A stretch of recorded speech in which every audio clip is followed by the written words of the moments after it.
Section 79 से start करते हैं। प्रेजम्पशंस है।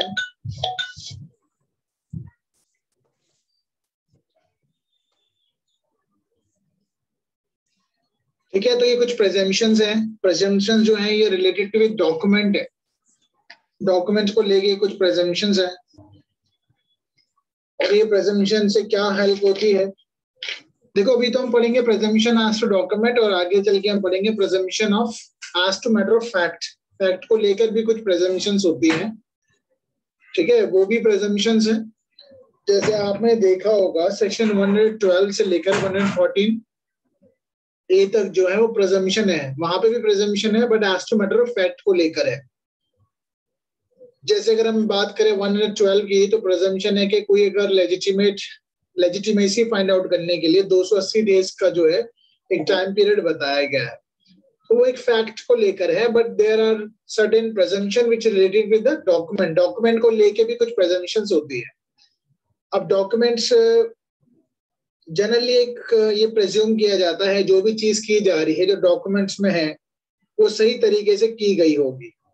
ठीक है, बट हाउएवर अब इसमें हम क्या पढ़ेंगे, प्रेजम्पशन एज टू डॉक्यूमेंट सेक्शन 79 से 90A तक, जो डॉक्यूमेंट को लेकर जहां पे कोर्ट ये प्रेज्यूम करती है कि ऐसा डॉक्यूमेंट प्रेज्यूम कर सकते हैं, ऐसा डॉक्यूमेंट बनाया गया होगा, तो शेल प्रेज्यूम करती है और मे प्रेज्यूम करती है। तो बस दो ही चीजों पे यहाँ पर कहानी है, तो कोर्ट मे प्रेज्यूम और कोर्ट शेल प्रेज्यूम। शेल प्रेज्यूम से थोड़ा सा कोर्ट का टाइम बचता है। कोर्ट एक तरीके से मान के चल लेती है कि डॉक्यूमेंट जेन्युइन ही है। At the same time court may presume भी कर सकती है और मे प्रेज्यूम जो ऑथेंटिसिटी है वो थोड़ी कम है। कोर्ट दूसरी पार्टी से कह सकते हैं आप इस डॉक्यूमेंट को प्रूव कीजिए। ठीक है, तो इसी बारे में हम आज बात करेंगे सेक्शन 79 से 90 तक। Am I audible to everyone? के बारे में पढ़ा तो होगा पहले कभी, ये है क्या, किस तरीके की प्रेजम्पशंस हैं? सर रिवर्टेबल प्रेजम्पशंस ऑफ लॉ है क्योंकि गिवन दी हुई है ना ये प्रेजम्पशंस डॉक्यूमेंट्स को लेकर है। ठीक है, अच्छा, रिवर्टेबल प्रेजम्पशन और इररिवर्टेबल प्रेजम्पशन का जो टॉपिक है ना हम उसमें पढ़ते हैं सेक्शन 112 से लेकर 114A, तो बेसिकली वहां पढ़ते हैं। लेकिन हाउएवर ऐसी तो कोई डॉक्यूमेंट है ही नहीं जो अपने आप में बहुत कंक्लूसिव प्रूफ हो। लेकिन हाँ, जैसे अगर एक्ट वगैरह होते हैं वो तो अपने आप में एक इररिवर्टेबल प्रेजम्पशन हो जाती है। कोई बेर एक्ट है जिसको हम नकार थोड़ी ना सकते। आईपीसी में जो सजा लिखी है तो वो लिखी ही है, तो कोर्ट शैल प्रेज्यूम कि कोई एक्ट जो बनाया गया है, कोई मैप जो है इंडिया का मैप, उसको कोर्ट शैल प्रेज्यूम मान के ही चलेगी। और अभी इससे पहले जो हमने क्लास ली थी उसमें हमने क्या पढ़ा था? उसमें हमने पढ़ा था डॉक्यूमेंट्री एविडेंस को लेकर, राइट, कि डॉक्यूमेंट को हमेशा प्रेफरेंस दी जाती है कि कोई भी चीज कैसे सिद्ध की जा सकती है। देखो एक चीज और समझेंगे, डॉक्यूमेंट का ज्यादातर यूज तो वैसे सिविल लॉज में ही है। सिविल लॉज के अंदर अगर हमें किसी चीज को प्रूव करना है, कैसे सिद्ध किया जाता है? वो या तो डॉक्यूमेंट से होता है या ओरली होता है। ये बात हम पहले ही पढ़ चुके हैं। Anything can be proved either by oral evidence और by documentary evidence. Documentary evidence कैसे हो सकते हैं? प्राइमरी या सेकेंडरी। प्राइमरी के बारे में हम पढ़ चुके हैं, ओरिजिनल इन इटसेल्फ। सेकेंडरी, जब प्राइमरी नहीं मिल पा रहा है तो सेकेंडरी दिया जा सकता है अंडर सेक्शन 65। यही तो पढ़ रहे हैं कई दिनों से, दूसरा दिन या तीसरा दिन हो जाएगा आज। ओरल एविडेंस किस चीज का दिया जा सकता है? जिसने वो देखा है, सीन, हर्ड, जिसने वो सुना है या परसीव्ड किया है। अब कई बार क्या होता है, कुछ ऐसे डॉक्यूमेंट होते हैं जिसका कोर्ट प्रेज्यूम कर लेती है कि हाँ ये डॉक्यूमेंट एग्जीक्यूट किया गया होगा, बनाया गया होगा। जैसे अगर एक बात है, अगर आपको मैं एक 100 रुपए का नोट देता हूं और अभी बैंक से मैंने निकाला है और बिल्कुल नया नोट है, तो व्हाट यू कैन प्रेज्यूम? नया नोट है वो बिल्कुल, उसमें स्मेल भी, देखो जैसे जैसे चीज पुरानी होती चली जाती है ना तो उसकी नोट क्या, डॉक्यूमेंट की भी स्मेल, उसके अंदर पेपर का, हमें जैसे पेपर गलने भी लगता है थोड़ा थोड़ा, उसका कलर भी चेंज हो जाता है, हल्का सा येलोइशनेस आ जाता है। और अगर हमारे खुद के नोट्स भी, आप पुराने नोट्स देखोगे तो कहीं ना कहीं क्या होगा, उनके भी कलर चेंज हो जाते हैं ना। पेपर का, व्हाइट पेपर थोड़ा येलोइश हो जाता है, तो उससे कोर्ट प्रेज्यूम कर सकते हैं कि हाँ ये डॉक्यूमेंट है, ये इतने साल पुराना हो सकता है। जैसे अगर हम सेक्शन 90 की बात करेंगे तो सेक्शन 19 में 30 साल पुराना डॉक्यूमेंट अगर मैं हाथ आपको भी पकड़ा दूंगा तो आप भी कहोगे हाँ ये तो बड़ा पुराना डॉक्यूमेंट है, ठीक है। तो इससे अंदाजा लगाया जा सकता है। तो कोर्ट को कहीं ना कहीं हेल्प मिलती है प्रेजम्पशन से। सर हाँ जी बोलिए। ये SHP क्या है ओरल के पास? ये ओरल के बाद मैंने लिखा सीन, हर्ड, परसीव्ड। ये पुरानी बातें कर रहा हूँ मैं, ज्यादा डिटेल में नहीं जा रहा ना इसमें। तो आज हम पढ़ेंगे सेक्शन 79 से 90, जहां पे कोर्ट को हेल्प मिल जाती है कि कोई डॉक्यूमेंट को जब कोर्ट प्रेज्यूम कर सकता है। तो ये जो हम पढ़ रहे हैं आज, इसको मैं हटा रहा हूं थोड़ी देर के। तो प्रेजम्पशन एज टू डॉक्यूमेंट को लेकर है, दस्तावेजों को लेकर कोर्ट क्या अनुमान लगा सकता है। और एक बेसिक रूल है, एक मैक्सिम आप लोग लिख लेना। मैक्सिम एक ओमनियो, ये एम है, ठीक है। ओमनियो पेपर में अगर आप मैक्सिम लिखते हैं ना तो इसका इंप्रेशन बहुत अच्छा पड़ता है। प्रोजम्प्टर राइट, RITE, ESSE एक्टा, ठीक है। तो ये एक मैक्सिम है, लेटिन मैक्सिम, जिसका मतलब होता है all acts are presumed to be rightly done. All acts are presumed to be rightly done। मतलब कोई भी जो की गई होगी, जो दस्तावेज बनाया गया होगा, डॉक्यूमेंट बनाया गया है, वो सही तरीके से बनाया गया होगा। यानी वो जेन्युइननेस की बात कर रहा है कि डॉक्यूमेंट की जेन्युइननेस रही होगी, वो डॉक्यूमेंट ओरिजिनल हो सकता है, ठीक है। और अगर डॉक्यूमेंट इनकरेक्ट है, अगर डॉक्यूमेंट गलत बनाया गया है, हम कोर्ट में ये भी तो प्रूव कर सकते हैं जनाब ये जो डॉक्यूमेंट है जिसका आप प्रेजम्पशन ले रहे हैं ये फ्रॉड के द्वारा बनाया गया है, फिक्टिशियस है, मिस्टेक ऑफ फैक्ट को लेकर गलती से बन गया है। It can be done, it can be proved. तो if the document is incorrect, अगर डॉक्यूमेंट इनकरेक्ट है तो evidence can be led, evidence दिए जा सकते हैं किस बात के, टू डिसप्रूव इट, कि डॉक्यूमेंट जेन्युइन नहीं है। इस बात को भी तो रिबट किया जा सकता है। कोई डॉक्यूमेंट अपने आप में अगर आप डिस्प्यूटेड आ रहा है, मुद्दा छिड़ा है कि डॉक्यूमेंट जेन्युइन है या नहीं है, तो इस बात का एविडेंस दिया जा सकता है कि डॉक्यूमेंट जेन्युइन नहीं है, ठीक है। इस बात को सिद्ध किया जा सकता है कि ये एक फैब्रिकेटेड डॉक्यूमेंट है, या डिस्प्रूव किया जा सकता है। अगर कोई कह रहा है ओरिजिनल डॉक्यूमेंट है, इट कैन बी डिस्प्रूव्ड। तो नाउ अब हम पढ़ेंगे इसमें प्रेजम्पशन को लेकर। कई बार कोर्ट क्या होता है, कोर्ट कंपलसरी प्रेजम्पशन लगाती है, जहां पे कोर्ट बाउंड है किसी डॉक्यूमेंट को मानने के लिए। एक होता है कंपलसरी प्रेजम्पशन,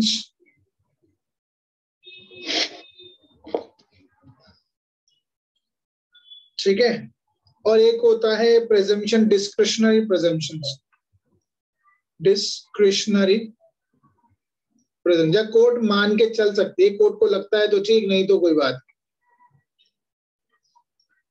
तो कंपलसरी प्रेजम्पशन जो होते हैं जहां पर जजेस बाउंड है, जजेस कहीं ना कहीं बाउंड है, वो प्रेज्यूम करके चलेंगे। और जहां जज बाउंड है तो एक वर्ड यूज होगा, आप देखेंगे वहां वर्ड यूज होगा शैल, ठीक है, द कोर्ट शैल प्रेज्यूम। और जहां जजेस बाउंड नहीं है वहां वर्ड यूज होगा मे, कोर्ट मान के चल सकती है, ठीक है। अब मैं आपको इसके सेक्शंस में लिख रहा हूँ, वो बहुत ध्यान से आप सेक्शंस लिखना। ये टॉपिक जो है आज 79 से लेकर 90 तक रहेगा, प्रेजम्पशन एज टू डॉक्यूमेंट को लेकर। इतने कुछ सेक्शंस है वो आप लिख लीजिए, यहाँ पे कोर्ट बाउंड है प्रेज्यूम करने के लिए डॉक्यूमेंट को लेकर। सेक्शन 79 से 85 तक कोर्ट शैल प्रेज्यूम द डॉक्यूमेंट के वो एग्जीक्यूट हुआ है, वो जेन्युइन है डॉक्यूमेंट, ठीक है। और एक सेक्शन और लिख लेंगे इसके अलावा, सेक्शन 89। तो इन जगह यूज हुआ है वर्ड 79 से लेकर 85 और 89, वहां वर्ड यूज हुआ है शैल प्रेज्यूम, कोर्ट शैल प्रेज्यूम। और बाकी जितने भी रिमेनिंग सेक्शंस हैं, से फॉर एग्जांपल 86, 87, 88, 90, 90A, वहां वर्ड यूज हुआ मे, तो आपको बहुत आसानी से पता लग जाएगा। अब ये लिख लीजिए आप, ठीक है। अब हम आगे चलते हैं इसी पे। तो ये ध्यान रखना, आप माइंड में रखना, मे प्रेज्यूम कहाँ लिखा गया है, शेल प्रेज्यूम कहाँ लिखा गया है। अब सेक्शन 79 को एक बार पढ़ लेते हैं और देख लेते हैं सेक्शन 79 क्या कहता है। मैं आपसे इसलिए कहता हूं कि बैरेक्ट पढ़ के आएंगे तो मेरा काम आसान हो जाएगा। आप बैरेक्ट पढ़ेंगे, मैं आपको बैरेक्ट की जो सिंपल भाषा है वो बताऊंगा, ठीक है। तो बैरेक्ट आप पढ़ के आया करें। तो पहला 79 सेक्शन क्या कहता है, जहां पे लिखा presumption as to genuineness of certified copy, presumption of as to genuineness of the certified copies. अच्छा, आप में से कितनों ने सर्टिफाइड कॉपी देखी है? किसी जजमेंट, ऑर्डर, डिक्री या किसी सेल डीड की हो सकती है जो रजिस्ट्रार ऑफिस से निकाली गई है। सर्टिफाइड कॉपी हमने ऑलरेडी पढ़ा है, जिसपे ट्रू स्टैंप लगी होती है, राइट, और जिसने इशू करी है उसके रजिस्ट्रार के स्टैंप लगी होती है, उस पर साइन होते हैं, डिपार्टमेंट का नाम होता है। आप में से कितनों ने देखी है?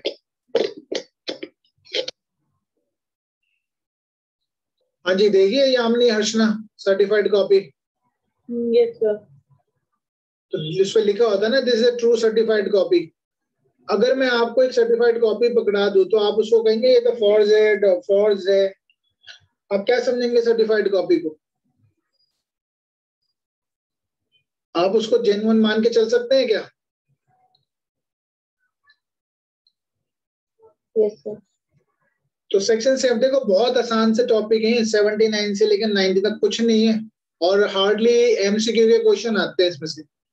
तो आप ये मान सकते हैं कोई सर्टिफाइड कॉपी अगर आती है कोर्ट के पास तो कोर्ट शैल प्रेज्यूम के वो जेन्युइन ही होगी, ठीक है, क्योंकि उस पर स्टैंप होती है और वो ऑफिस के गवर्नमेंट के डिपार्टमेंट से निकल कर आई है। Law presumes copy is a genuine reproduction of the original, के ओरिजिनल से ही बनाई है और उसके ऊपर स्टैंप लगा दी जाती है फिर, ठीक है। तो अभी हम बैरेक्ट से पढ़ लेंगे, तो मैं सारे यहाँ पे शेल वाले लिखूंगा 85 तक। नाउ सेक्शन 79 हो गया। 80 क्या कहता है? Presumption as to document produce as a record of evidence. तो ये कहता है person appear before the court, जब कोई इंसान कोर्ट के सामने अपीयर होता है, एंड रिकॉर्ड इज टेस्टिमनी, जब कोर्ट के सामने कोई अपीयर हुआ है, ठीक है, ये अपनी टेस्टिमनी जो अपनी गवाही देता है कोर्ट में, टेस्टिमनी, या कन्फेस कर रहा है कोर्ट के सामने, कन्फेशन कर रहा है, और जो कि साइन बाय जज है, and which is sign by जज, ठीक है।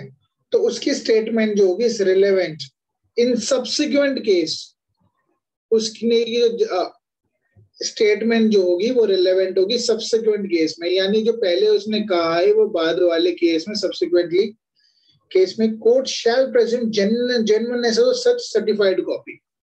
तो अगर उस प्रीवियस जजमेंट में कुछ कहा गया है, कुछ स्टेटमेंट दी गई है किसी विटनेस के द्वारा कोर्ट के सामने, चाहे कोई कन्फेस करता है और जज ने उसको साइन कर दिया है, तो फ्यूचर में जब इस जजमेंट को निकाला जाएगा, इसकी सर्टिफाइड कॉपी जब निकाली जाएगी, तो that will be, it can be used in a subsequent case.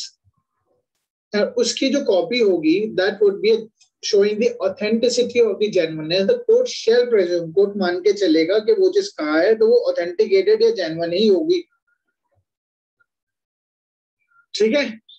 Now section 81 पढ़ते हैं एक बार। मैं पहले सारे लिखवा लेता हूँ, लिख लेते हैं, फिर हम बात कर लेंगे, वो बैरेक्ट पढ़ लेंगे, बल्कि आपको पढ़ के आना चाहिए बैरेक्ट।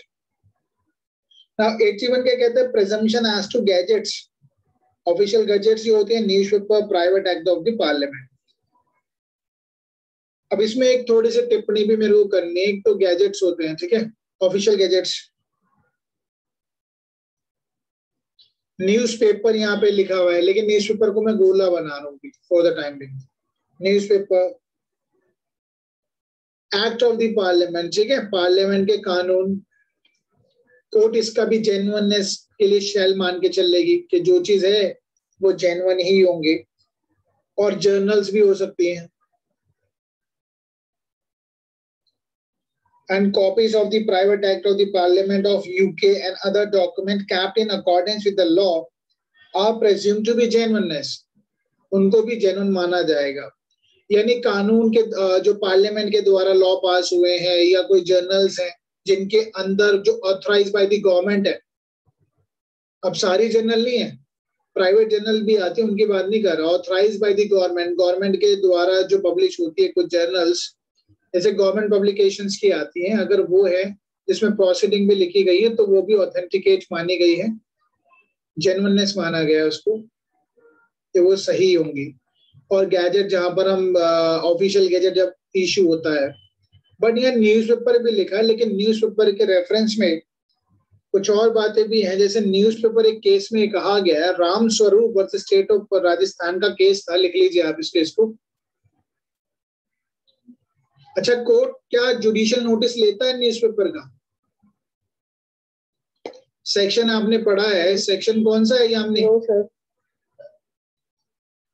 सर लिस्ट सर किसी में लेता ही न्यूज़पेपर का मेंशन ही नहीं है। मेंशन नहीं है, मैं आपसे पूछ रहा हूँ कि भाई हमने ये कहाँ पढ़ा है कि जुडिशियल नोटिस के बारे में, court can take a judicial notice. Yes sir, उधर सर 56, 57, 58 सेक्शंस। ओके, देखो तीन सेक्शन, एडमिशन 56, 57, 58। 58 में तो 13 पॉइंट लिखे हुए हैं, वो लिस्ट बनी हुई है 13, ठीक है। 56 में बेसिक बात, court shall take a judicial notice, तो जुडिशियल नोटिस ले किन का, इन 13 बातों का। और 58 में लिखा है कि the thing already proved not need to be proved, admitted fact not need to be proved, ठीक है। तो अब जो 13 है, मैंने आपको ऑलरेडी इस बारे में बता दी कि जो लिस्ट है वो एग्जॉस्टिव नहीं है, अपने आप में कंप्लीट लिस्ट नहीं है। तो कंट्रोवर्सी न्यूज़पेपर को लेके भी हुई थी, तो न्यूज़पेपर जुडिशियल नोटिस नहीं ले सकता। क्यों? क्योंकि न्यूज़पेपर जो कैसा एविडेंस होता है, it is a hearsay evidence, ठीक है। कानून की बात को छापते हैं। केस का नाम बताइए।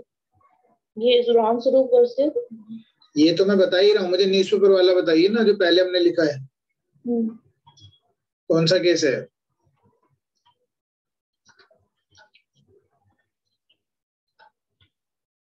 तो केस है Ram Swaroop versus state of Rajasthan, 2002 का केस है, जिसमें कहा गया है, न्यूज़पेपर को लेके बात चली, कोर्ट ने यही कहा, इंस्पाइट ऑफ दिस प्रेजम्पशन, प्रेजम्पशन के बाद भी, जहां बल्कि शेल वर्ड यूज हुआ है वहां पर, newspaper report do not constitute, ठीक है, न्यूज़पेपर रिपोर्ट जो do not constitute admissible evidence. Newspaper अपने आप में एडमिसिबल एविडेंस नहीं होते। कल को हम कुछ भी छाप दें न्यूज़पेपर में तो एविडेंस थोड़ी ना बन जाएगा ऑफ देयर ट्रूथनेस। और न्यूज़पेपर जो होता है वो ओनली हेयर से एविडेंस है, ये भी लिख देना आप पेपर में, ठीक है, ये इंपॉर्टेंट रहेगा। न्यूज़पेपर इज मेनली हेयर से evidence and therefore in evidence in admissible in evidence. तो 81 इस बारे में बात करता है, ठीक है। शैल प्रेज्यूम करेगी बाकी चीजों का, बट न्यूज़पेपर का नहीं करेगी। लिखा होने के बाद भी क्योंकि जजमेंट आ जाती है तो फिर वो शैल वर्ड कोर्ट ने मना कर दिया कि न्यूज़पेपर के रेफरेंस में यूज नहीं होगा राम स्वरूप के केस में। अच्छा, फिर अब आता है presumption as to gazettes in electronic forms, ठीक है, 2000 में ये ऐड हुआ था, presumption as to gadget in electronic form।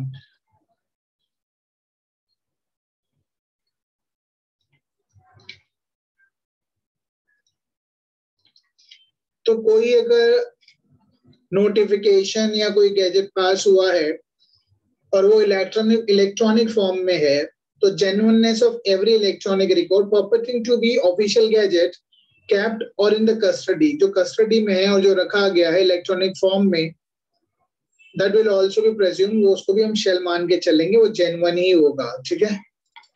तो ये सारी बातें भी जो मैंने स्क्रीन पे लिखी है सब में शेल वर्ड यूज हुआ है। और ऊपर वाला इसका जो मैंने आपको करेक्शन बता दिया, 79 से 85 तक शेल वर्ड ही यूज होगा। जब मे की बात आएगी तो मैं अलग से लिखवाऊंगा, आप लिख लीजिए, आगे चलते हैं। कीवर्ड्स याद रखने हैं, कई बार हम सेक्शन तो पूरा याद नहीं रख सकते हैं। और देखो एक चीज होती है, एमसीक्यू सबसे आसान होते हैं क्लियर करना, अगर आपको नॉलेज है, अगर आप इन्हें एक बार बेहतर ढंग से पढ़ा हुआ है तो। एमसीक्यू इसलिए आसान होता है क्योंकि आंसर आपके सामने ही होता है, जब आंसर सामने है तो आसान हो जाता है, बट कम से कम जो तभी लगा पाता है आंसर जो जिसने पढ़ा हुआ हो। Now we'll talk about section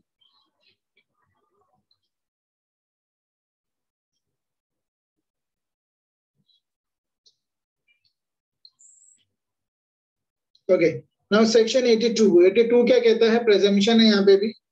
presumption as to document admissible in England.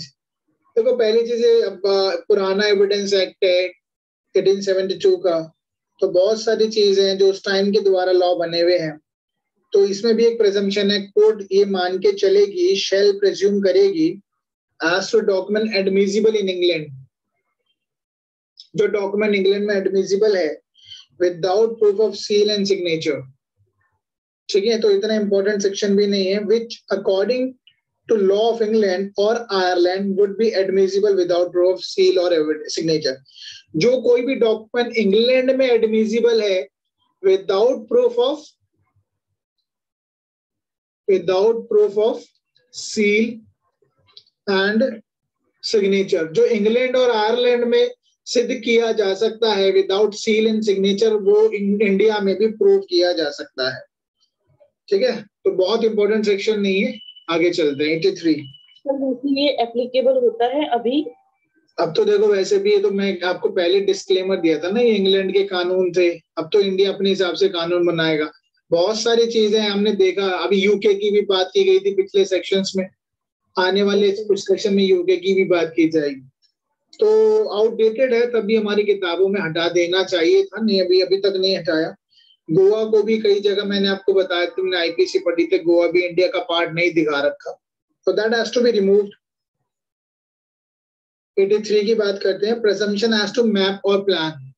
प्रेजम्पशन has to map or plan को लेकर, कोई मैप बना हुआ है या कोई प्लान है सरकार का, होते हैं जैसे मास्टर प्लान है, ऐसे कई सारे प्लान हो सकते हैं. Made with the authority of, कोई मैप या प्लान बनाया है, या तो सेंट्रल गवर्नमेंट ने बनाया है या स्टेट गवर्नमेंट ने बनाया है. अगर ऑफकोर्स आपके सामने अगर एक मास्टर प्लान रख दिया जाए, मास्टर प्लान आप और मैं मिलके तो बनाते नहीं है, भारत का मैप आप और मैंने तो मिलके बनाया नहीं है, तो कोर्ट शैल प्रेज्यूम, कोर्ट उसको मान के चलेगा ये ऑथेंटिकेटेड है. अगर वो गवर्नमेंट से पब्लिश्ड हुआ है तो उसको मानेगा वो जो चीज उसमें लिखी है वो एक्यूरेटली है. सेक्शन 84. देखो इन चीजों से फायदा क्या होता है? जहां शेल प्रेज्यूम है तो उसको सिद्ध करने की जरूरत नहीं है ना, क्योंकि हमने सेक्शन कहां पढ़ा था? ये शेल प्रेज्यूम मे प्रेज्यूम कंक्लूसिव प्रूफ. कौन सा सेक्शन है? सेक्शन 3 है 4 है? 4 है. तो वहां पे हमने पढ़ा था ना, शेल प्रेज्यूम है तो उससे कोर्ट का टाइम भी सेव होगा. जब इस मैप को थोड़ी ना सिद्ध करना है मुझे, अगर कोई कंट्रोवर्सी कोर्ट में आ गई तो मैं सीधा मैप लगा दूंगा, गवर्नमेंट साइट से निकाल के मैप लगा दूंगा कि ये मैप है. ठीक है. 84 कहता है presumption as to collection of laws and reports of decision. Presumption as to collection of laws.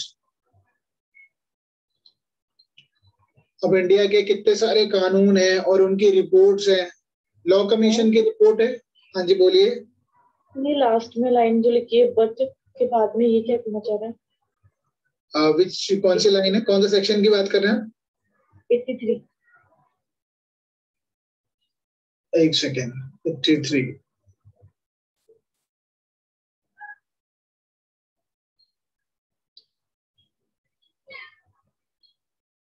The court shall presume that the map and the plan purporting to be made by the authority of the central government or state government were so made are accurate, but map or plan made for the purpose of any clause must be to be accurate.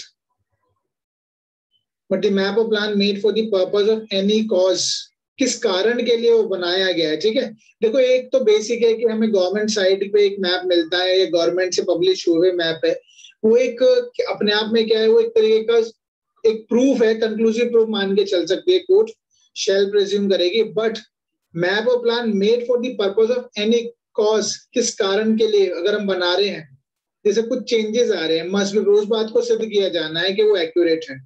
जैसे अगर हम बात करें अभी अगर मैं इसको example के तौर पे वैसे बताऊं, मैंने कुछ दिन पहले आपको बताया था कि चाइना ने या ये आपका नेपाल जो है, नेपाल ने भारत के नक्शे में अपने नक्शे में भारत को भी ऐड कर दिया था.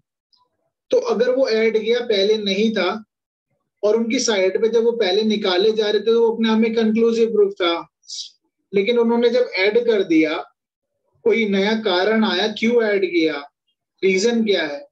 क्योंकि उन्होंने बाद में कोई ट्रीटी हो गई हो इंडिया और नेपाल के बीच, वैसे ऐसे हुआ नहीं है, लेकिन फिर भी नेपाल ने अपने मैप में इंडिया का जो ये काला पानी वाला एरिया वो शो कर दिया है।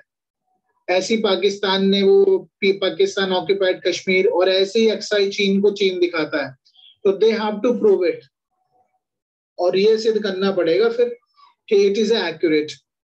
ठीक है, तो अगर कोई है किसी पर्पस के लिए, किसी कारणवश अगर वो चेंज हुआ है, that has to be proved. कल को अगर सपोज कीजिए, अगर हम दोबारा से वैसे तो इंडिया के मैप में हम पीओके को भी दिखाते हैं, K2 को भी दिखाते हैं, अक्साई चीन भी है, और अगर हम किसी और टेरिटरी को एक्वायर कर लेते हैं, then we have to prove it कि दैट इज आवर पार्ट, हमारा पार्ट है भारत। ठीक है, तो उसको हमें सिद्ध करना पड़ेगा। अच्छा ठीक है। 84, क्योंकि नई चीज होगी, अमेंडमेंट हुआ है, एडिशन हुआ है, that has to be proved. 84 कहता है presumption as to collection of law and reports of decisions. Court presumes genuineness of every book. अब सारी किताबें नहीं, जो किताबें गवर्नमेंट से ऑथराइज्ड होंगी ना, वही किताबें तो आप और मैं भी लिख देंगे। कल को आप किताब लिख दें कि भाई भारत हमेशा से भारत जो है वो कहीं ना कहीं किसी का गुलाम रहा है, मतलब कुछ भी आप लिख दें, तो उसकी ऑथेंटिसिटी नहीं है। बट गवर्नमेंट पब्लिकेशन जो होते हैं, जैसे लॉ की किताबें भी जो है ना, वो गवर्नमेंट पब्लिश्ड होती है, उन्हीं को ऑथेंटिकेट माना गया है। यूनिवर्सल का बेयर एक्ट आता है, और भी चीजों के डिक्लॉट वाले आते हैं द्विभाषी जो छापते हैं, उनकी ऑथेंटिसिटी इतनी नहीं है।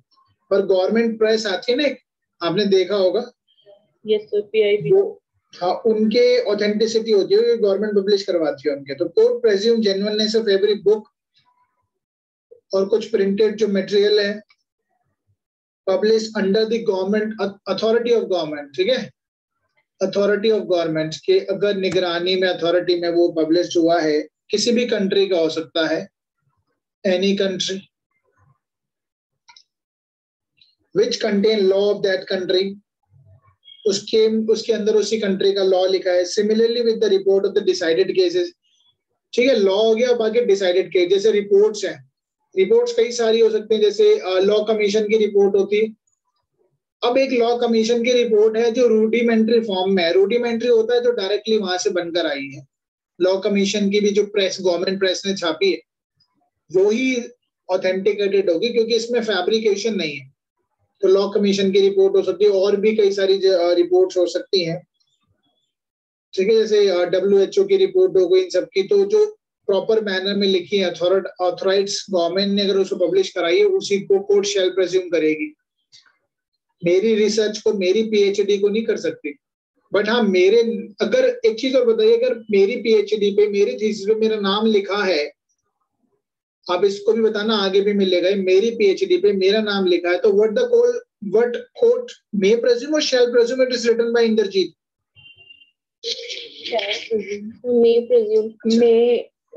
क्योंकि सर अगर किसी किताब पे मेरा नाम लिखा है, तो कोर्ट क्या प्रेज्यूम कर सकते हैं? ये इंद्रजीत की किताब है, इंद्रजीत के द्वारा लिखी है, शैल प्रेज्यूम होगा, मे प्रेज्यूम होगा? सर शैल होगा ना, नाम लिखा है तो।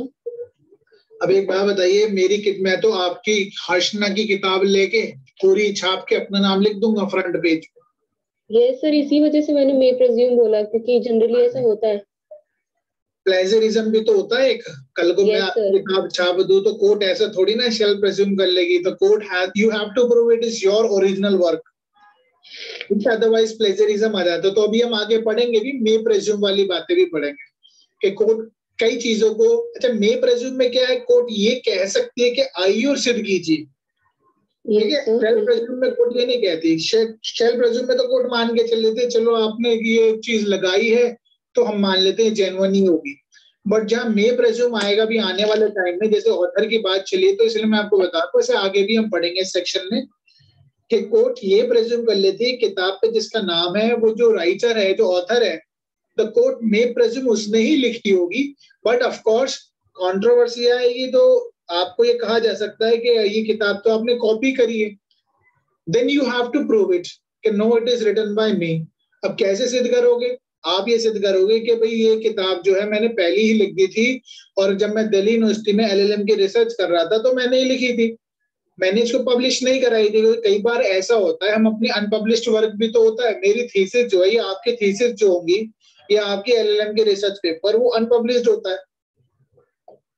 ठीक है, अब पता चला आपका कोई किसी ने कॉन्सेप्ट उठा के छाप दिया, बिल्कुल एक्यूरेट छाप दी, तो यू कैन प्रूव इट, आप सिद्ध कर सकते हैं कोर्ट में कोई your lordship has already been, मेरे द्वारा लिखी गई है, अनपब्लिश्ड है।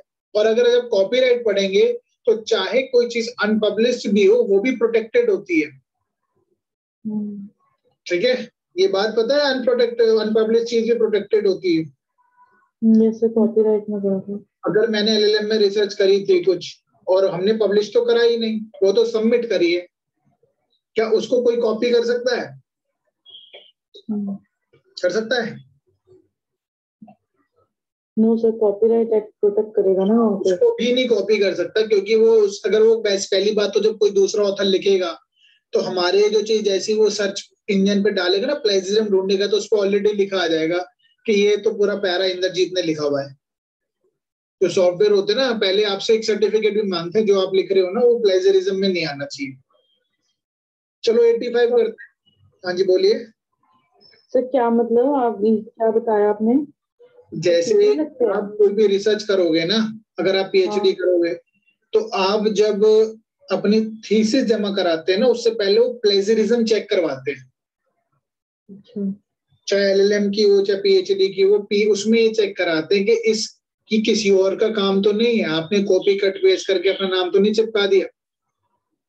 ठीक है, और अगर आपने उसको किया होगा ना, वो कंप्यूटर पकड़ लेता है, उनके सॉफ्टवेयर होते हैं, तो उसका एक सर्टिफिकेट भी होता है, वो आपसे मांगते हैं भाई ये प्लेजरिज्म फ्री है, इसमें कोई झोल नहीं है, मैंने कॉपी नहीं करा, तो वो सर्टिफिकेट भी लगाते हैं। कई लोगों की पहले प्लेजरिज्म जैसे सॉफ्टवेयर नहीं थे तो डिफिकल्टी आती थी, कई लोगों की पीएचडी बाद में भी कैंसिल हुई है, जिन लोगों ने कॉपी कर रखा था ना सारा, बाद में प्लेजरिज्म चेक हुआ, पता चला तो उन्होंने फ्रॉड कर रखा था, झूठी किसी और की कॉपी करके लगा दी थी पूरी, तो कई लोगों की पीएचडी कैंसिल हो जाती है ऐसे मामले में। तो बड़ा ओरिजिनल वर्क कीजिए। नाउ 85 करते हैं, presumption as to power of attorney. Power of attorney कितनों ने देखी? नहीं देखी। पावर ऑफ अटॉर्नी एक तरीके का सैलरी टाइप के ही पेपर होते हैं, स्टैम्प पेपर पे ही बनते हैं। पावर ऑफ अटॉर्नी होती क्या है? एक ऐसा डॉक्यूमेंट है, ये डॉक्यूमेंट है जिसके अंदर आप अपनी पावर किसी और को देते हैं। You can give it your power to your agent, agent को दे सकते हैं। ठीक है, उसको किस लिए? जब किसी काम के लिए दे सकते हैं कि मैं इंडिया में नहीं हूं, मैं इंडिया से बाहर जा रहा हूँ, ये सारी पावर मैं तेरे को दे के जा रहा हूँ, तो मेरी प्रॉपर्टी को सेल परचेज कुछ भी कर सकता है, यूज कर सकता है, करवा सकता है, रेंट पे दे सकता है। तो पावर ऑफ अटॉर्नी में मालिकाना हक नहीं ट्रांसफर होता, पहली बात। उसको अधिकार दिया जा सकता है कि मेरे बिहाफ पे तो सारे काम कर सकता है। ठीक है, तो ये इसलिए दी जाती है पावर ऑफ अटॉर्नी। अब पावर ऑफ अटॉर्नी का प्रेजम्पशन लेके भी है, अगर power of attorney duly executed है, सही तरीके से बनी हुई है, इसके कुछ कीवर्ड से ध्यान रखना, ड्यूली एग्जीक्यूटेड, सही डेट सही साइन से बनी हुई है, रिटर्न है,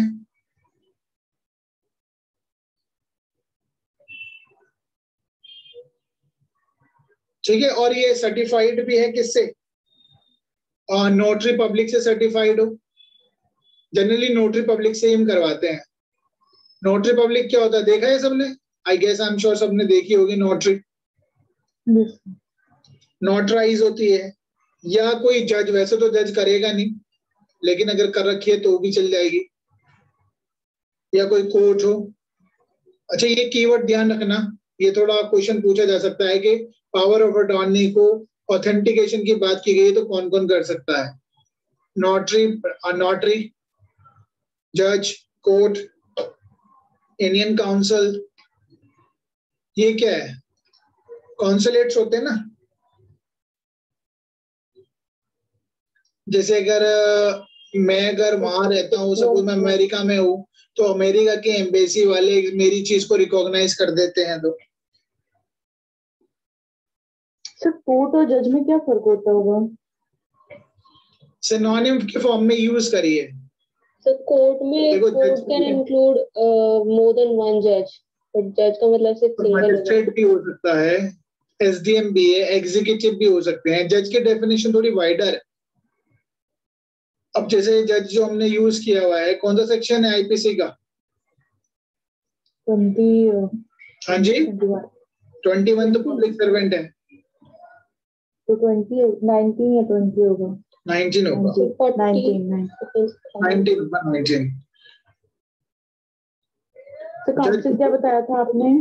ये मैं बता रहा था, जैसे हमारे फॉरेन एम्बेस, जैसे हम एम्बेसीज में होते हैं ना, अब जैसे अगर कोई इंडियन है वो अमेरिका में रहता है, तो वहां की एम्बेसी में जाके वो अपनी पावर ऑफ अटॉर्नी एग्जीक्यूट करता है उनके सामने।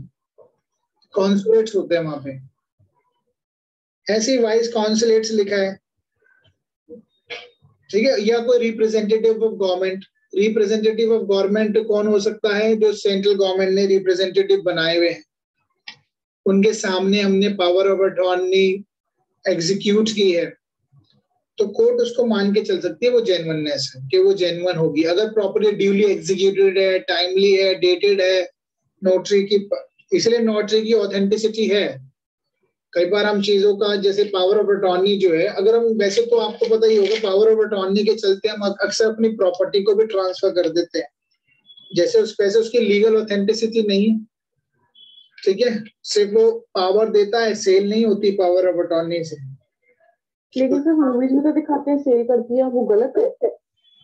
एक होती है सेल डेट, एक होती है power of attorney. Power of attorney में क्या है, जैसे मैंने आज हर्षना को पावर ऑफ अटॉर्नी लिख के दे दी कि हर्षना मेरी बिहाफ पे सारे काम करेगी, क्योंकि मैं इंडिया से बाहर जा रहा हूँ। ये अब किसी भी रीजन हो सकता है, जरूरी नहीं इंडिया में रह के भी हो सकता है।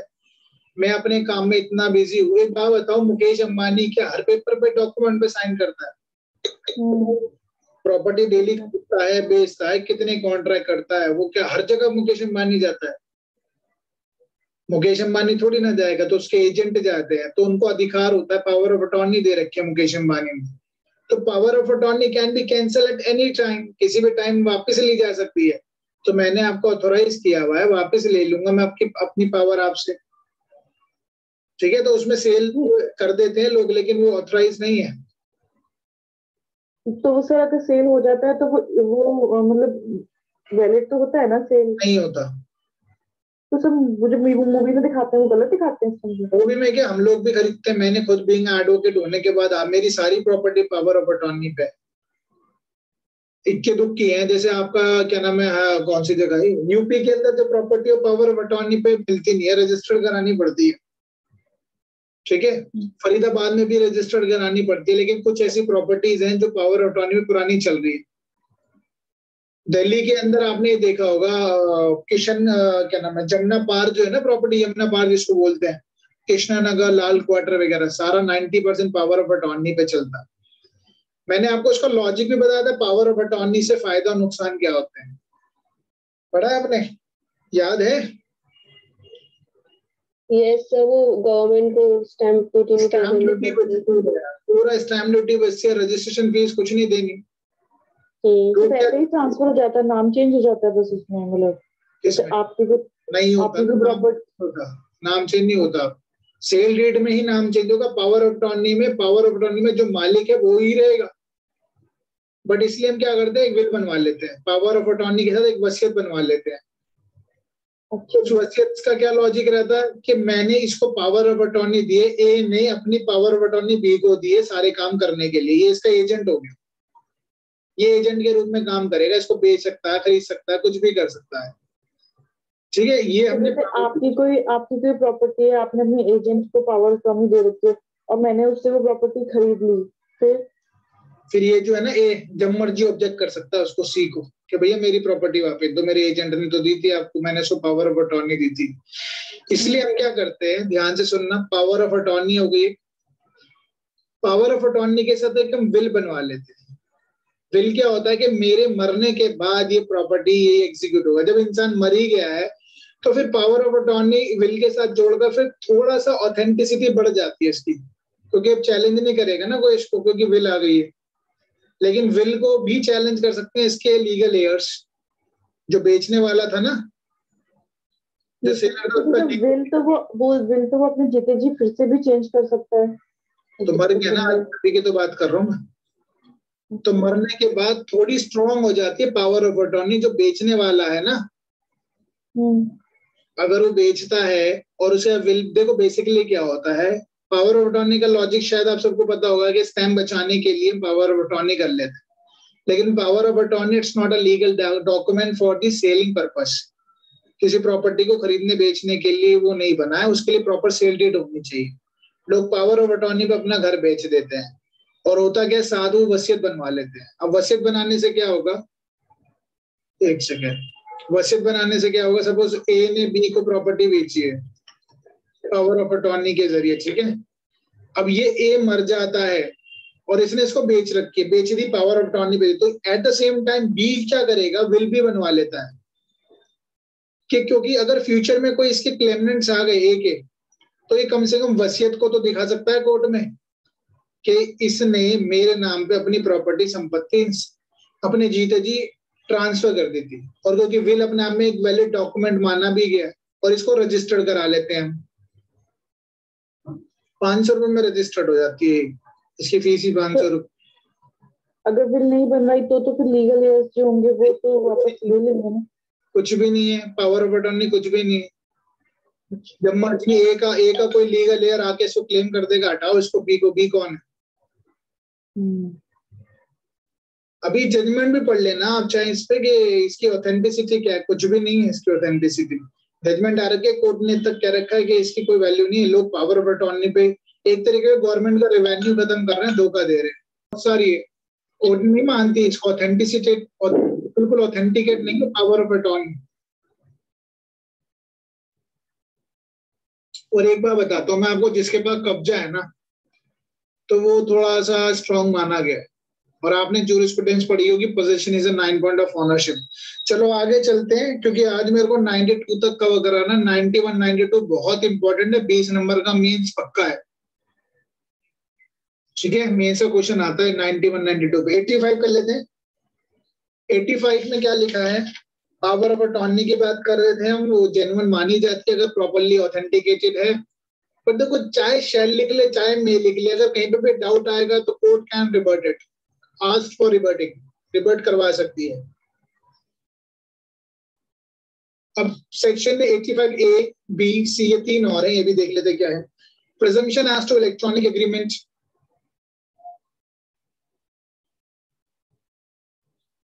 अगर कोई इलेक्ट्रॉनिक एग्रीमेंट किया गया in a way of electronic manner, every electronic record purporting an agreement containing electronic signature of the party was so concluded by fixing the electronic signature by the party। तो यहाँ पे भी court ने shell प्रेज्यूम किया है कि अगर कोई दो पार्टीज ने इलेक्ट्रॉनिक एग्रीमेंट किया है और जिसमें उन्होंने अपने डिजिटली इलेक्ट्रॉनिकल सिग्नेचर साइन किए हैं, एफिक्स किए हैं, it would be presume that would be a genuine रहा होगा। बट वही बात है, अगर इस पे कंट्रोवर्सी आ जाती है, इलेक्ट्रॉनिक रिकॉर्ड है, ये इलेक्ट्रॉनिक डिजिटल सिग्नेचर है, अगर कोई प्रॉब्लम आएगी तो सेक्शन 65B उसका सर्टिफिकेट कई बार यूज में आता है, अगर कहीं पे भी कंट्रोवर्सी आ रही है कि ये साइन जेन्युइन है या नहीं। बट कोर्ट शैल प्रेज्यूम करके चलती है फिर भी। Now section 65B presumption as to electronic record, इस ये तीनों एक ही से रिलेटेड है। एक बात करता है इलेक्ट्रॉनिक एग्रीमेंट्स की, दूसरा बात करता है इलेक्ट्रॉनिक रिकॉर्ड्स की एंड सिग्नेचर्स की, ठीक है।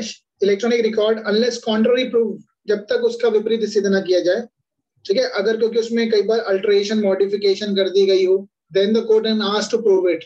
अप्रूव कैसे किया जाएगा, अदर एविडेंसेस से दिया जा सकता है, सर्टिफिकेट मंगा के जिसने उसको साइन एफिक्स किया है, या रजिस्टर जिसने किया है उस इंसान को बुलाकर, कंट्रोलर, एग्जामिनर को बुलाकर।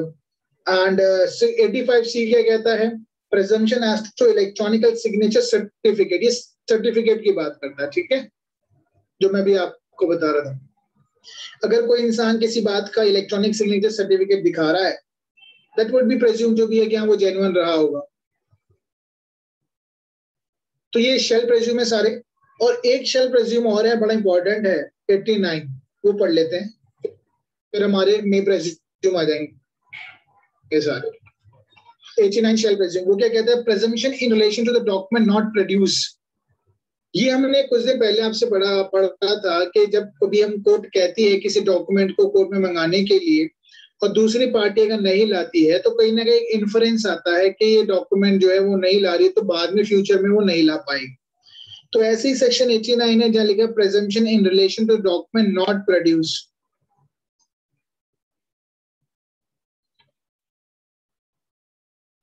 आप पढ़िए, बताइए मुझे क्या कहता है सेक्शन 89, सब लोग पढ़िए।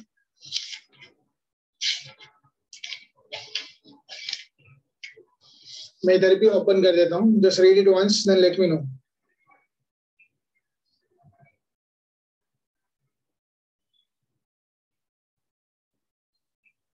ये क्या कहता है? Presumption as to due execution etc of the document not produced, the court shall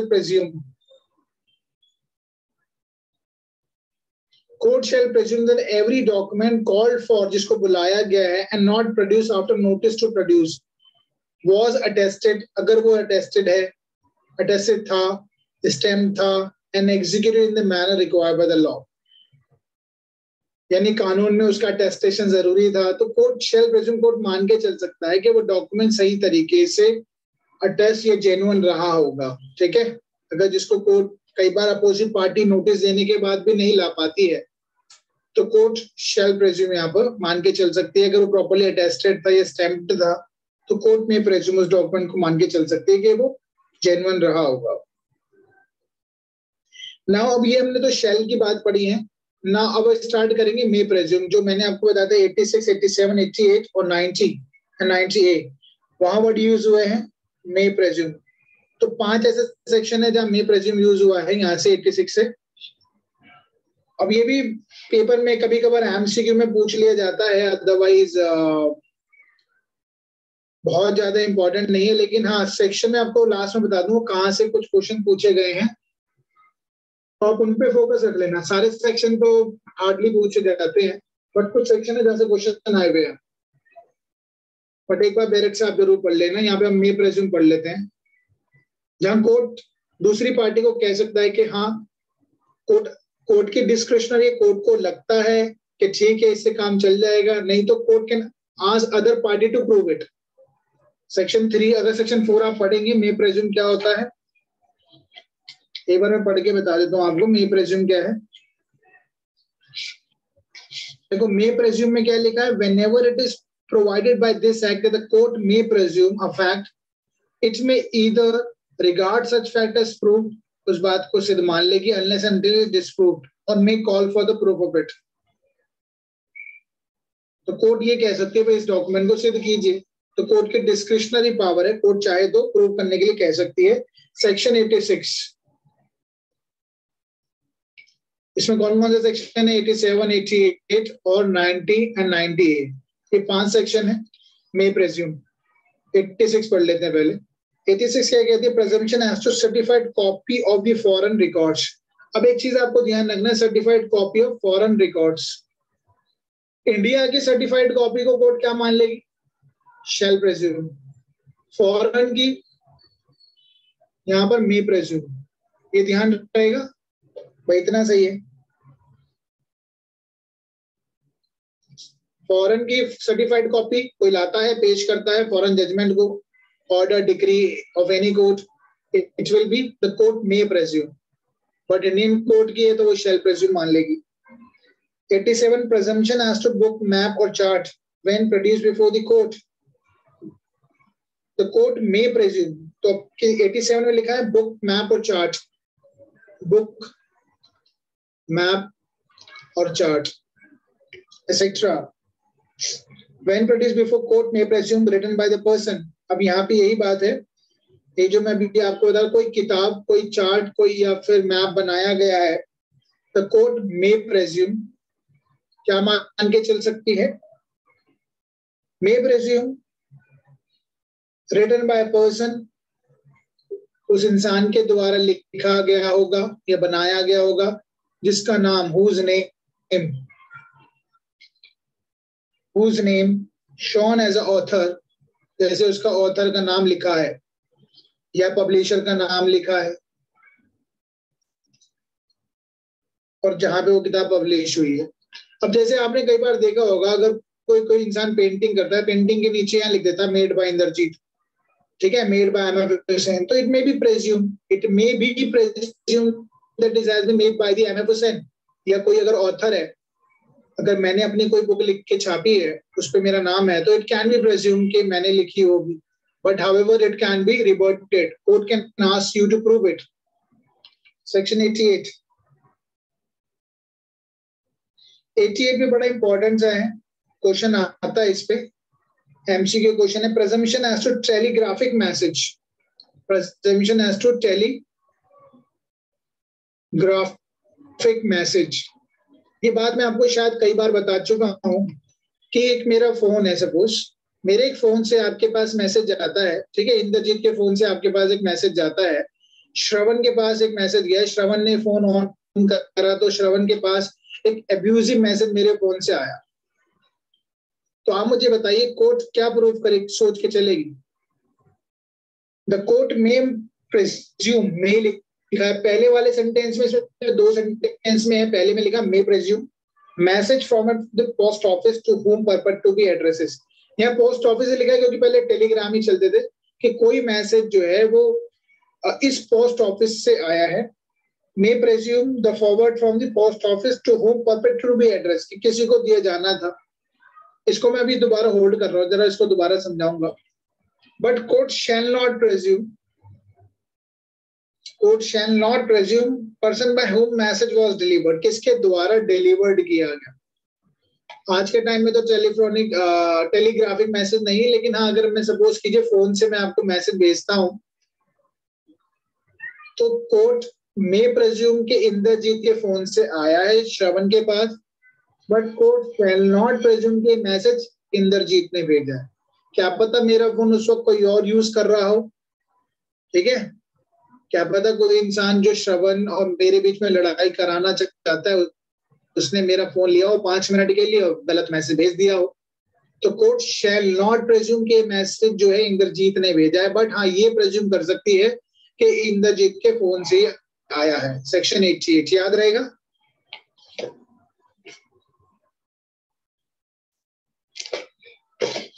और 88 का ए क्या कहता है? 88 का ए ही ज्यादातर यूज में आता है वैसे। जैसे प्रेजम्पशन एज टू इलेक्ट्रॉनिक मैसेज, अक्सर हम आजकल इलेक्ट्रॉनिक मैसेज भेजते हैं, टेलीग्राफिक मैसेज तो कोई भेजता नहीं वैसे, बट फिर भी इलेक्ट्रॉनिक मैसेज जो है, जैसे अगर हम मोबाइल यूज करके मैसेज भेजते हैं, तो कोर्ट इन चीजों का भी प्रेजम्पशन ले सकते हैं। The court may presume that the electronic message forward by the originator through an electronic mail server to the addressee to the whom the message purport to be address correspond with the message as fed into the computer for transmission. Court ये प्रेज्यूम कर लेगी कि इंद्रजीत के phone से message आया है, but court shall not प्रेज्यूम। तो मे और शैल दोनों इसमें कवर किए गए। एंड 89 क्या कहता है? सेक्शन 89 में कहा गया है presumption in relation to the document not produce। अच्छा, ये तो हमने कर ही लिया था। हाँ जी बोलिए। 88 और 88A में क्या फर्क है? इसमें देखो, यहाँ पे इलेक्ट्रॉनिक, हाँ ये वो टेलीग्राफिक मैसेज है। टेलीग्राफिक मैसेज जैसे मेल वगैरह करते थे ना, पहले हम लेटर लिख के डाल देते पोस्ट ऑफिस में, ये पुराने जमाने का यूज किया हुआ, इसलिए इसको हमने मॉडिफाई करा है। पहले तो मोबाइल वगैरह नहीं थे, लेकिन हमने 88 में इलेक्ट्रॉनिक चीजों को कवर किया है। व्हाट्सएप हो गया, फेसबुक हो गया, कोई भी मैसेज जो आप भेजते हैं ना, उन सबको 88A में कवर किया है, ठीक है। और बाकी जो पहले पेपर से जो होते थे वो ऊपर वाले 88 में कवर किया गया। तो आपने जब एग्जांपल दिया फोन वाला के फोन से आया है लेकिन उसी ने भेजा, दोनों के लिए एप्लीकेबल हो जाएगा? नहीं, वो 88 में कवर होता है ना, क्योंकि इलेक्ट्रॉनिक फॉर्म में भेजते हैं ना। अगर आप पेपर से भेज रहे हैं तो ऊपर वाला 88 लगा देना। देखो, कोर्ट के presume that the message forwarded from telegraph office, वो ऊपर वाला हो गया, नीचे वाला 88 में इलेक्ट्रॉनिक हो गया। इलेक्ट्रॉनिक मैसेज जब भेजते हैं, दोनों की बातें सेम है।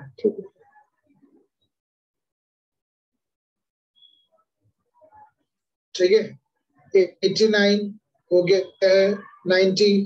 अब मैंने आपको आज की क्लास में सबसे पहले यही बताया था, कई बार एक ऐसा डॉक्यूमेंट होता है, अच्छा आपके सामने अगर 50 साल पुराना पेपर पकड़ा दिया जाए तो पहचान लोगे? क्या पहचान लगा सकते हैं? अगर मैं आपको 50 साल पुराना एक पेपर आपके हाथ में पकड़ा दूं तो आप उसमें अनुमान तो लगा सकते हैं 10 साल 20 साल पुराना होगा या तो पेपर टच करके। आज अपनी पुरानी किताबें निकालना जरा, 10 साल पुरानी, पता लग जाएगा कि पुरानी किताबें नहीं, किसी को दिखाना। तो ऐसी ना कोई भी चीज जो होती है ना पुरानी होती है तो पता लग जाता है, उसका कोर्ट प्रेज्यूम लगा सकती है कि इतना पुराना रहा होगा। बट इसमें एक चीज बहुत इंपॉर्टेंट है, वो मैं भी आपको पढ़ाऊंगा। इसमें सेक्शन 90 में से क्वेश्चन हमेशा आ जाता है, एमसीक्यू क्वेश्चन नहीं। और लास्ट में बता दूं किन किन सेक्शन पे थोड़ा फोकस रख लेना एमसीक्यू के लिए। Presumption as to document 30 year old, 30 साल पुराना डॉक्यूमेंट अगर आप कोर्ट के सामने लाते हैं ना तो कोर्ट उसको मान के चल लेता है कि हाँ ये जेन्युइन होगा। ठीक है, जैसे कोई पुराने एंशिएंट डॉक्यूमेंट निकाल लाए आप, कोई पुराने प्रोड्यूस फ्रॉम दी कस्टडी, ये भी मतलब पता होना चाहिए कस्टडी का मतलब क्या है यहाँ पे। ठीक है, कस्टडी से अपनी निकाल के अब 30 साल पुराना कोई डॉक्यूमेंट लेके आते हैं तो कोर्ट में प्रेज्यूम मान के चलेगा। क्या मान के चलेगा? कोर्ट ये प्रेज्यूम कर सकता है कि जो सिग्नेचर है वो डॉक्यूमेंट पे और every part of the document का जो भी पार्ट है, कंटेंट की बात नहीं कर रहा हूं, ध्यान देना, I am not talking about the content, I am talking only about the signature of every part of the document is in that person hand right, कि उसकी इंसान की हैंड राइटिंग में रहा होगा। And in case a document attested and executed, और अगर वो डॉक्यूमेंट अटेस्टेड है या एग्जीक्यूटेड है duly by the person purported to be attested, जिसके द्वारा होना चाहिए था, और एग्जीक्यूटेड जिसके द्वारा वो बनाया जाना चाहिए था, उसके द्वारा बनाया गया है, तो ये कोर्ट में प्रेज्यूम कर सकते हैं कि जेन्युइन रहा होगा डॉक्यूमेंट। ठीक है, अब इसका एग्जांपल देखो कैसे समझते हैं। एक बात बताओ, आप जब जिस घर में आप रहते हैं, आप कितने दिन से रहते हैं अपने घर में हर्षनाथ? तो 5 साल हो गए। अच्छा, कोई है पुराने यहाँ काफी लंबे 20-30 साल से रहने वाला जिसके पास आज भी वहीं रह रहा हो? श्रवण, आप कितने टाइम से रह रहे हैं अपने घर में? 3 साल से। सबको नए नए चलो कोई बात नहीं, कुछ हो सकता है, नए घर बसा है, अच्छी बात है, प्रोग्रेस। मैं रह रही हूँ 26 साल से रह रहे हैं, तो ये भी प्रेजम्पशन है, जो इंसान कई लंबे समय से रह रहा है ना, तो ओरिजिनल डॉक्यूमेंट उसी के पास होंगे, ये भी कोर्ट प्रेज्यूम करके रहती है। ठीक है, तो इसको बोलते हैं कस्टडी वाली जो बात है ना, कस्टडी, ये जो वर्ड यूज हुआ है कस्टडी, लीगल कस्टडी से आने चाहिए वो डॉक्यूमेंट, तो कोर्ट इस बात का भी प्रेजम्पशन लगा सकती है कि कस्टडी ऑफ डॉक्यूमेंट, ये प्रॉपर कस्टडी क्या है, वर्ड यूज किया है ना, प्रॉपर कस्टडी से आने चाहिए डॉक्यूमेंट। तो प्रॉपर कस्टडी का मतलब भी यहाँ कहा है कि ए was in the position of land, कोई इंसान काफी लंबे समय से जमीन में उस घर में रहता है, तो they might be a possibility, 100% possibility हो सकती है कि ओरिजिनल डॉक्यूमेंट उसी के पास रहे होंगे। ठीक है, might be having a date also, कि ऐसा हो सकता है कि जिस जगह पे रह रहा है उसके डॉक्यूमेंट ओरिजिनल भी उसी के पास होंगे। अगर वो कोर्ट में पेश कर देता 30 साल पुराना डॉक्यूमेंट, तो कोर्ट में प्रेज्यूम कर लेगी, हाँ पोजीशन भी इसके पास है और ये डॉक्यूमेंट भी पुराना है, तो कहीं ना कहीं प्रेजम्पशन अराइज होता है कि ये जेन्युइन डॉक्यूमेंट ही होगा। ठीक है, और वो कहता है ये देखिए अटेस्टेड भी है और ये एग्जीक्यूटेड भी हुआ था जिसने इसको मकान बेचा था, ड्यूली एग्जीक्यूटेड है, स्टैम्प्ड है, 30 साल पुराना है, तो it can be presumed that it is a genuine document. और जैसे जैसे टाइम बीतता है, क्योंकि कई बार इस चीज का प्रेजम्पशन क्यों लगाया जाता है 30 साल पुराना डॉक्यूमेंट जेन्युइन होगा, क्योंकि जैसे जैसे टाइम बीतता है एग्जीक्यूटेंट भी मर जाते हैं, कई बार वेंडर भी मर जाता है और विटनेस भी मर चुके होते हैं, तो nobody can come before the court to prove it, कोई तो कोर्ट में आ नहीं पाएगा। तो इसलिए कहीं ना कहीं इस पुराने डॉक्यूमेंट पुराना अपने आप में ही कहीं ना कहीं जेन्युइननेस शो करता है। और वैसे तो मैं आपको एक बात बता दूं, एक्सपर्ट ओपिनियन भी ली जा सकती है, इस बात पर ली जा सकती है कि डॉक्यूमेंट पुराना है कि नहीं है। हाँ जी बताइए, एक्सपर्ट ओपिनियन ले सकते हैं इस पे कि डॉक्यूमेंट कितना पुराना है? Yes, sir, by testing the paper, age of the paper. हाँ बिल्कुल, देखो एक्सपर्ट ये बता सकता है लेकिन उसकी वैल्यू इतनी ज्यादा नहीं है, ठीक है। एक्सपर्ट ओपिनियन ही तो दे रहा है, ओपिनियन की इतनी वैल्यू नहीं होती, बट हाँ फिर भी कोर्ट कॉरपोरेशन के लिए, बातों को जोड़ने के लिए ले सकता है। अच्छा, जो प्रिजम्पशन हम लगा रहे हैं किस चीज को लेके लिए लगा रहे हैं प्रिजम्पशन, ये बताइए। ये जो प्रिजम्पशन हम लगा रहे हैं किस बात को लेकर लगा रहे हैं? Sir, as to the handwriting और the execution and attestation. हाँ जी, देखो पहली बात है एग्जीक्यूशन को लेकर, ये डॉक्यूमेंट आज से 30 साल पहले बना था। नॉट विद द कंटेंट, बड़ा बड़ा लिख रहा हूं मैं, नॉट विद द कंटेंट को लेकर नहीं लगा सकती कोर्ट के, जो इसके अंदर लिखा बिल्कुल सही लिखा है। क्या पता 30 साल पहले भी झूठा कोई डॉक्यूमेंट बना के रख लिया हो आपने अपने फेवर में, तो कोर्ट से इस बात को ध्यान रखेगी कि हाँ भाई कोई 30 साल पहले कोई डॉक्यूमेंट बना था, not with the content and also not to whether the executor had the authority over it. ना ही इस बात को कोर्ट मान के चलेगी कि जिसने ये डॉक्यूमेंट बनाया, ठीक है, जिसने ये डॉक्यूमेंट बनाया वो इंसान ऑथराइज था या नहीं था, इस बात का भी नहीं मानेगी court. That has to be prove, ठीक है।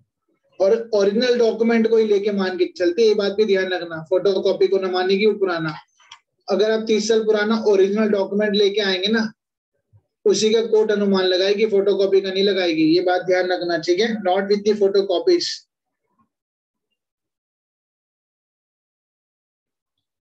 ठीक है।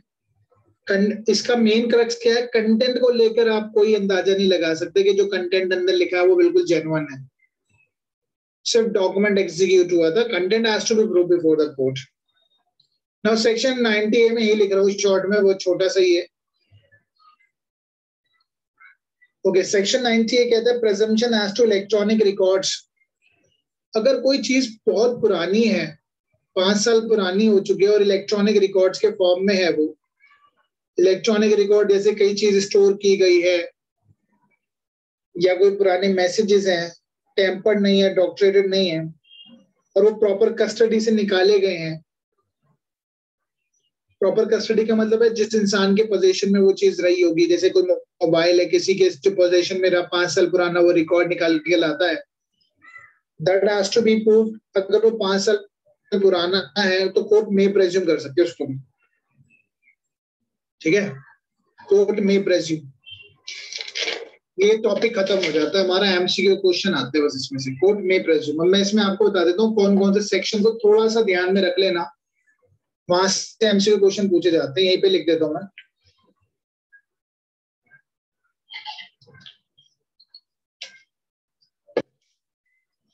सारे सेक्शन याद कर लोगे तो बहुत ही बढ़िया है, लेकिन अगर सारे ना कर पाओ तो कम से कम जो मैं लिख रहा हूँ वो जरूर ध्यान रख लेना।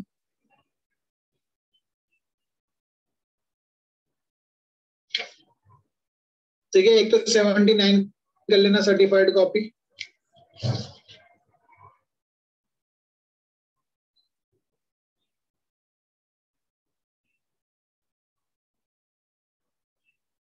$79, 85,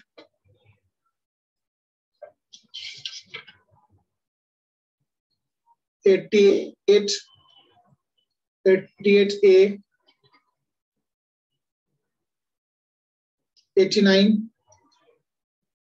और 90, 90A। ये क्वेश्चन बार बार आ रहे हैं जो अमेंडमेंट वाले ने, वो ज्यादातर पूछते हैं, कंफ्यूजन होता है इसमें, तो इनको जरूर याद कर लेना। बाकी चाहे फिर भी बहुत टाइमिंग आप देख लेना अपने हिसाब से।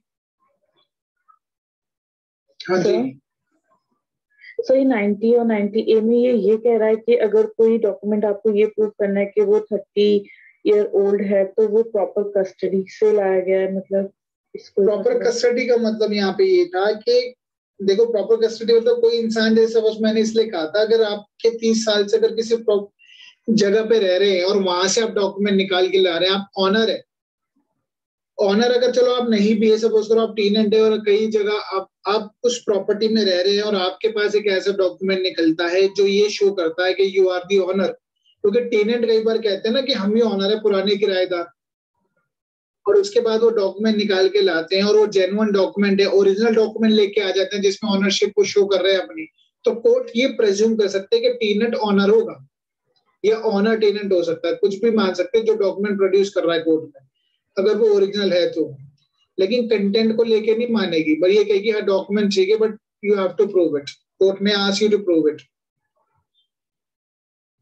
और हैंडराइटिंग का भी कह रहा है कि अगर हाँ कोई 10 साल 20 साल पुराना कोई डॉक्यूमेंट लिखा हो आपकी हैंडराइटिंग में, किसी और की हैंडराइटिंग में, जिसको आप सिद्ध करना चाहते हैं, तो हैंडराइटिंग सिद्ध हो सकती है, कंटेंट के लिए बात की जा सकती है।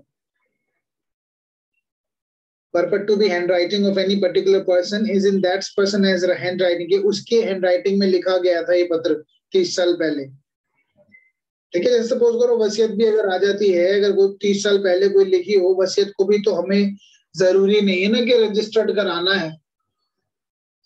30 साल पहले उस इंसान ने लिखी थी तो हम ये कह रहे हैं कि भाई हम उसके मरने के मतलब कोई 30 साल पहले उसने कोई वसीयत लिखी थी और वो मर जाता है 31-32 साल में, वो डॉक्यूमेंट हमारे हाथ लगता है, तो हम कोर्ट में ले जाके कह सकते हैं ये लॉर्डशिप देखो ये ओरिजिनल डॉक्यूमेंट है और उसके बाद उसने कोई और वसीयत नहीं बनाई है, तो इट मस्ट बी प्रेज्यूम, कोर्ट में प्रेज्यूम मान के चल सकते हैं जेन्युइन रहा होगा। वो बात अलग है, मे प्रेज्यूम का मतलब है सिर्फ कोर्ट मान के चल लेगी, सामने वाली पार्टी रिवर्ट कर देगी, उसको खत्म कर देगी कि तो देखिए हमारे पास एक और डॉक्यूमेंट है, रजिस्टर्ड विल आ गई। जब रजिस्टर्ड विल आ गई तो कहीं ना कहीं पहले वाली जो हैंड रिटन थी, बाद में क्या पता, क्योंकि इंसान अपने जीते जी कितनी बार भी विल को चेंज कर सकता है, तो दूसरी विल जो बनी होगी उसकी ऑथेंटिसिटी ज्यादा होगी अगर वो रजिस्टर्ड है तो। सर फिर ये लास्ट में क्या कह रहा है, इसका जो एक्सप्लेनेशन है 90 का ही, वो कह रहा है कि 90 इसको लिंक 81 पे documents are said to be in the proper custody if they are in the place in which and under the care of the person with whom they would naturally be। मैंने आपसे कहा ना अगर कोई इंसान 30 साल से रह रहा है तो अक्सर ओरिजिनल पेपर तो उसी के पास होंगे ना। आप अगर घर में रह रहे हैं तो ऐसा तो हो नहीं सकता कि आपके पेपर आपके किराएदार के पास हो और आप वहीं से लेके आ रहे हैं। But no custody is improper if it is proved to have had a legitimate origin or if the circumstances of the particular case are such that render such an original probable। This explanation apply also to section 81। 81 में क्या लिखा है? Parliament और newspaper gazette, वो तो छोड़ो, इतना वो वैसे यूज का भी नहीं है। ठीक है, तो पार्लियामेंट वो भी उसी की बात करता है कि वो अगर कोई पुराने डॉक्यूमेंट्स है, पुराने एक्ट है, कई पुराने एक्ट अगर निकल के आते तो प्रेज्यूम कर सकती है कोर्ट, उनको तो शैली प्रेज्यूम कर लेगी कि कोर्ट ने कोई प्रोक्लेमेशन, क्वीन ने कोई प्रोक्लेमेशन घोषित करी थी तो उसका कोई डॉक्यूमेंट है। अगर हमें ये बात सिद्ध करनी है कि 31 दिसंबर 1600 को क्वीन एलिजाबेथ ने एक चार्टर इशू किया था जिसके अंदर ईस्ट इंडिया कंपनी के फॉर्मेशन की बात की थी, अगर वो चार्टर कोर्ट में लाएंगे तो कोर्ट मान लेगी, कोर्ट शैल प्रेज्यूम कर लेगी उसको, क्योंकि बहुत पुराना डॉक्यूमेंट हो गया ना, वो तो 300 साल से भी ज्यादा पुराना हो गया।